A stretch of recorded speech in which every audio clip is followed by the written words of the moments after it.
What are some poses that can help alleviate or stretch out those tight hips? Today, that's what I'm talking about.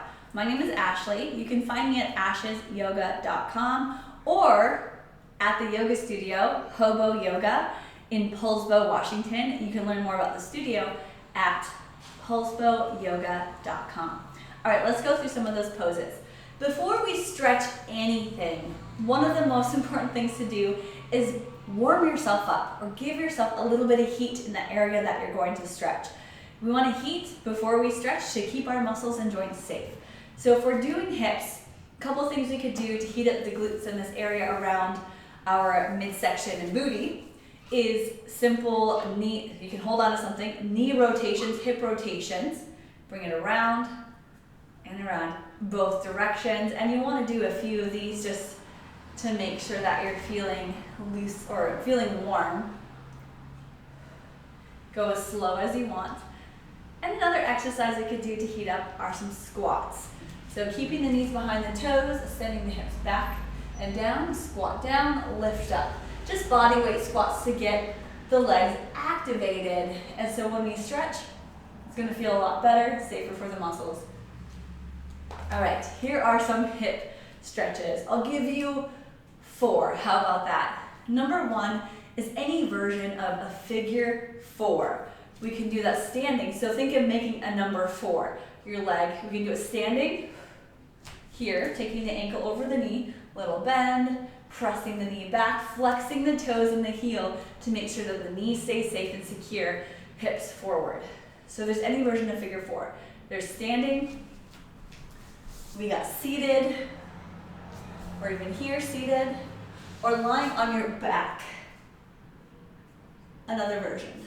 So any version of a figure 4, make sure you do both sides and breathe a couple breaths, maybe 5 to 10 breaths in each pose or in that pose.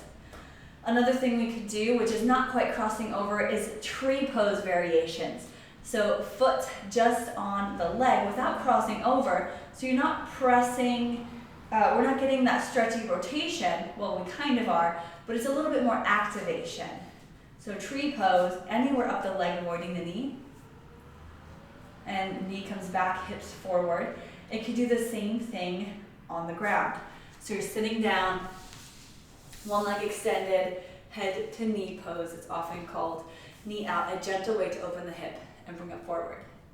Now you can't do this next one standing. We can do it seated. Bound angle pose is a wonderful pose to do. So you pull the feet in, get close. Your knees might be up high right now, that's okay. You can put something under you like a pillow or something to sit on to alleviate any pressure on the hips or the knees. Grab onto the feet or press behind you and start a little press forward, keeping the spine long. And then after that, we bring the knees together. And I'll give you one more pose variation, and that is simply seated. So crossing the legs and sitting down here. Knees might be high again, that's okay. Use some blocks or something underneath you to sit higher.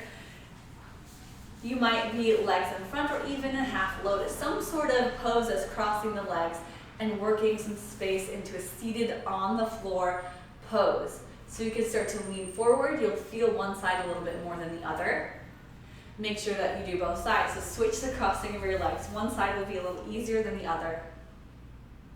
And it's also good to just sit in this position. So maybe watching TV or while you're doing something or listening to music or folding clothes, you're sitting on the floor in this cross-legged position. So many of our children and kids have great flexibility and mobility, and they can sit on the floor and plop into any position. It's just us as adults, we tend to lose some of that in time. And so let's gain some of that back by doing some of those things we used to do a lot, but now not so much.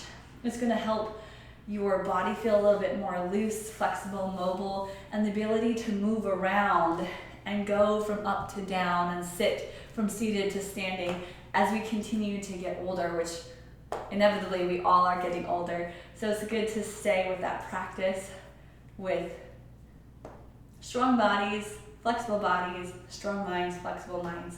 So carry on. Hopefully some of those pose recommendations helped. We got the figure 4, tree pose variations, knees out, feet together, and then simple seated. Have a wonderful, wonderful day, and you can learn more about my upcoming yoga teacher training and all other things at pulsebowyoga.com at the studio, or find more about me at ashesyoga.com.